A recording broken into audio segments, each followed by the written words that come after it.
I have been sharing some of my thoughts on the current events as part of the IYR talks.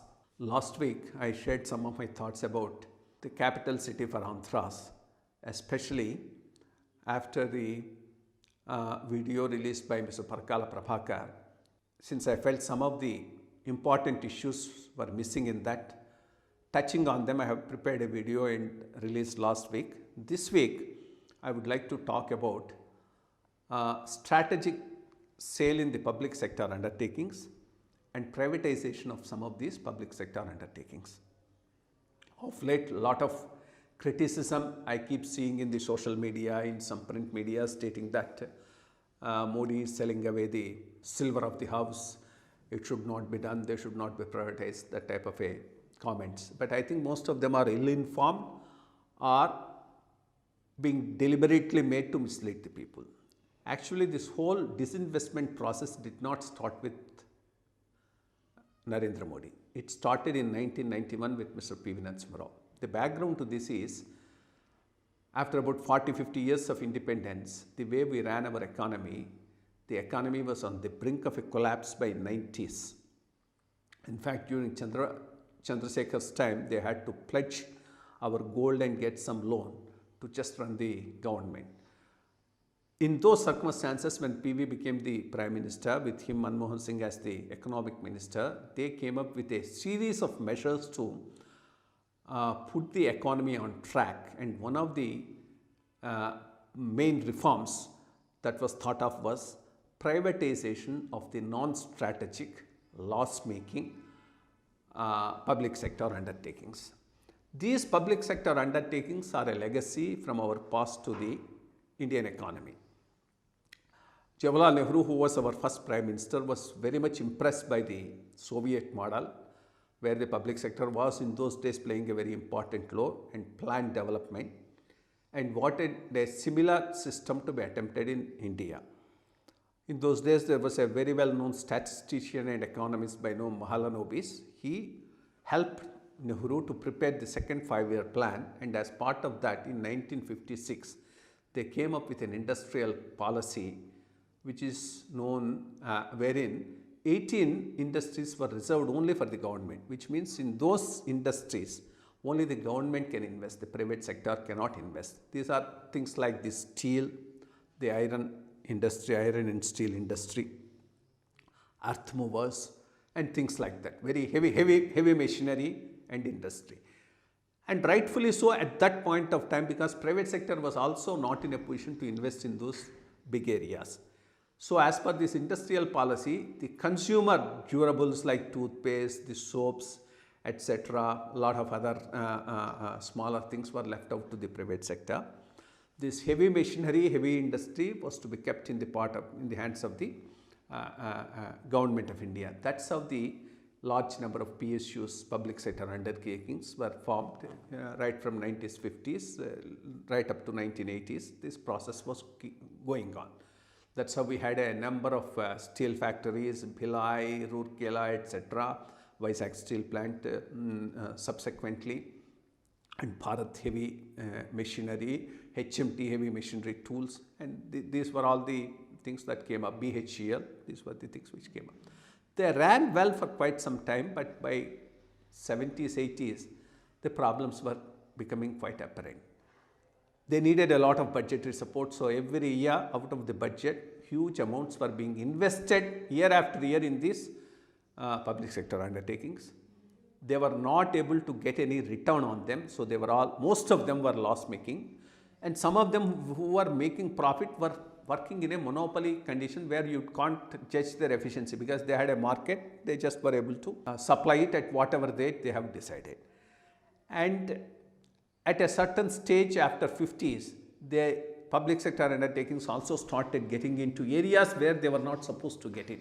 Something like hotels, Ashoka Hotels, which was managing the hotels, Modern Bread, which was also manufacturing bread. So that those were areas which were, as per the act, also were reserved for the private sector.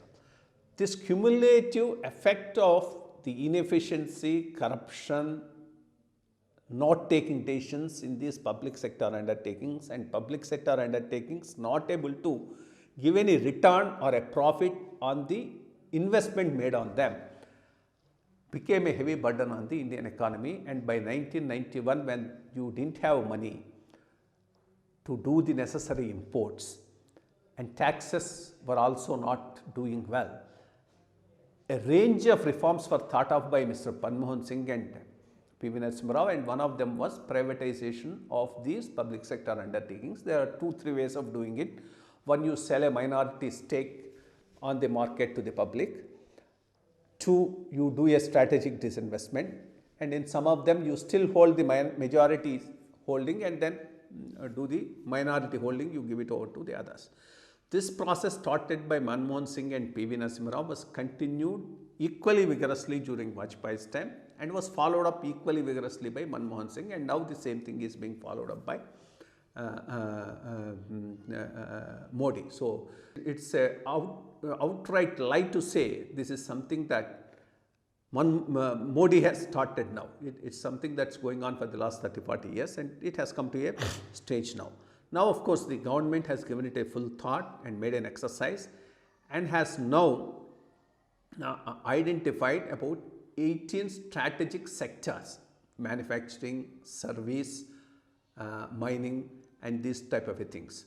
In these 18 sectors, I mean, something like coal mining, fertilizers, petrol, all of them are there. In all these 18 sectors, Government of India and its institutions will be there, but not in huge numbers, a maximum of 4 or a minimum of 1.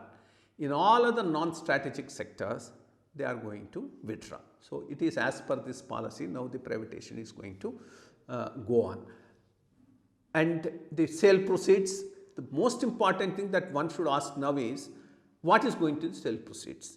The sale proceeds are to be invested in infrastructure. The massive infrastructure program that the Government of India is undertaking, I mean, though this will also go into the budget and that will also come out of the budget, I am sure will be financed by these sale proceeds. And if it is being done, that's a good thing, because we are really bad in infrastructure, and this is what is holding up our economy from competing with the rest of the world. And in the process, you will be saving a lot of money for the government, which can be utilized for other purposes like Food for MNGRES program, where poor get work, or public distribution system, or Ayushman Bhava, like the medical insurance and other things which are good for the people. For example, 1 or 2 small examples will show us how badly these PSUs are impacting on the finances of the Government of India. For this important thing to notice, during 2016, the losses of BSNL were on the order of 3,879 crores. Air India, 5,765 crores. And where does all this come from? So only 2 organizations put together, almost all 10,000 of crores comes from the taxpayers' money, yours and my money, which goes to the government, and government puts into these loss-making units. And it's okay if you are putting it into those units so that after 2-3 years they turn around and make profits. But that's not the case. They have been incurring losses year after year for the last decade or 2 decades. So what's the point in further putting good money after bad money? So that's why once you sell them and the private sector takes over there, that much of a money in the budget is saved for being spent for more useful social purposes. Between 2004 to 2016, the budgetary support given to these public sector undertakings is on the order of about 54,000 crores. So this is the amount which went into them, which did not give us any return, which could have been better utilized. During 2018-19, the budgetary support to these PSUs, public sector undertakings, was of the order of 2.29 lakh crores. That is excluding the capital infusion into the banks. Again, if you take it, it will go up to 5 to 5.5 lakh crores out of a budget of about 28 lakh crores or 30 lakh crores. So effectively, almost all 20% of your budget is going only to support them. All that can be better utilized. So that's why this is a welcome thing. There's a lot of thought that has gone into it, and it's a continuing program. And there are some very ill-informed or wantonly doing it, chaps who keep on comparing this disinvestment process with the land sales in Andhra Pradesh, which the government wants to take. There's nothing comparable between the two. Here, you want to really sell your household silver to distribute some good freebies and goodies to the people. You have a massive electoral promises which you are not able to fulfill, so you want to sell your land. That's absurd. But when you have a public sector undertaking which otherwise is impacting badly on your budget, and you want to disinvest and use that for building infrastructure, the whole philosophy of that is different. Here the philosophy is sell and distribute. So it's a totally different, and both are not comparable. So I think this government is very sincere on that, and I hope in the process we would be left with the core sector, the core industries which can be managed better. True, once the private sector comes, the monopolies can also come, and one has to be careful about them, and they need to be properly controlled. And we have a monopolies commission, and it needs to do its job on a regular basis. It's one thing to say that there should be better control. It's another thing absurd to say they should not come.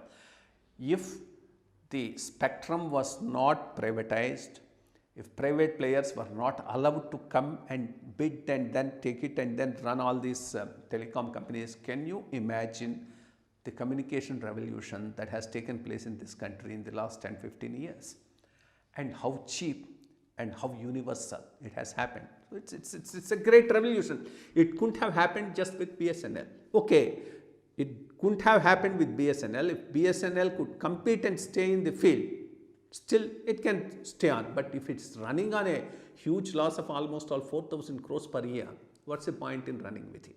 It's better to have these fellows, allow it, and then control them. That goes without saying. But to say that they should not be there would be, denying whatever little additional benefits that the common man comes because of technology, efficiency, and better managed companies. Thank you. For more updates, like, comment, subscribe to our channel. Hey darlings, గంటని click చేయడం మర్చిపోకండి.